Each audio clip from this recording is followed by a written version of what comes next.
Science is everywhere. In nature's beauty, in a laugh between friends, the buildings we build, and the communities we form. It's constantly wondering, asking why things are the way they are. How can we make things better? What are we in the grand scheme of the universe? It spans from the depths of space to the device you're watching this video on right now. During the Enlightenment era, scientific revolution brought ideas around calculus, atomic theory, and gravity to our world. The Industrial Revolution saw significant technological and manufacturing developments, including the first cars, and in the digital age, scientists helped spur the formation of the internet as we know it, as a means to share research and ideas. Today, advances in medicine and agriculture have saved more lives than have been lost in all the wars in history. But despite these achievements, science and society are often at odds. Scientific discoveries like the Earth is round, that our planet revolves around the sun, or that diseases are spread through germs were all once ideas that were rejected by society. So much so that Giordano Bruno was burned at the stake for suggesting the Earth wasn't the center of the universe, and even Galileo was sentenced to house arrest for supporting the theory.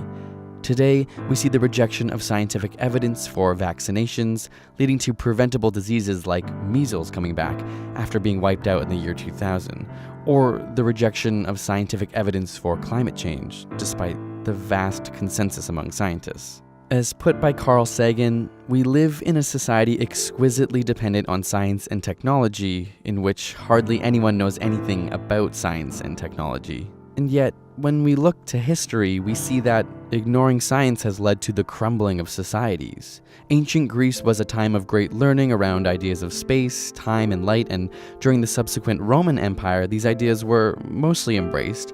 However, the Romans were complacent with the learnings of the Greeks, and little innovation or exploration of new ideas around science and knowledge took place during this era. With shifting governments and values, emphasis on reason and science slipped away, and Rome eventually fell into the Dark Ages. Today, despite the voices of many supporting logic and reason, this war on science continues. In the UK, investment in publicly funded research has dropped to less than 0.5% of the GDP, the lowest it's been in 2 decades.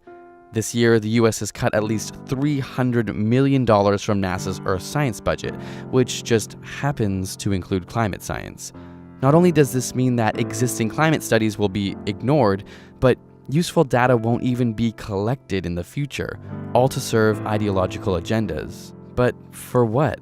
The bank bailout in America cost more money than NASA's entire 50-year running budget, a budget that stirs imagination and visions for the future of our world and universe.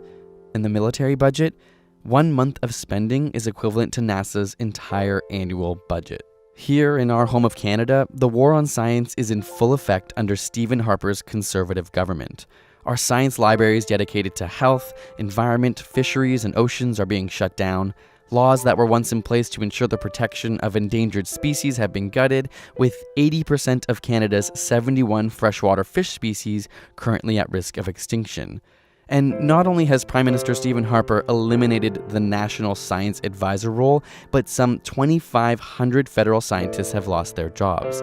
In a recent survey, 90% of government scientists felt they could not speak freely about their research, and roughly 25% say they've been forced by the government to change their research for non-scientific reasons. We're told that the remaining funds are geared towards science that has a clear commercial output, which at first glance may seem fair, research that isn't a waste of money, so to speak.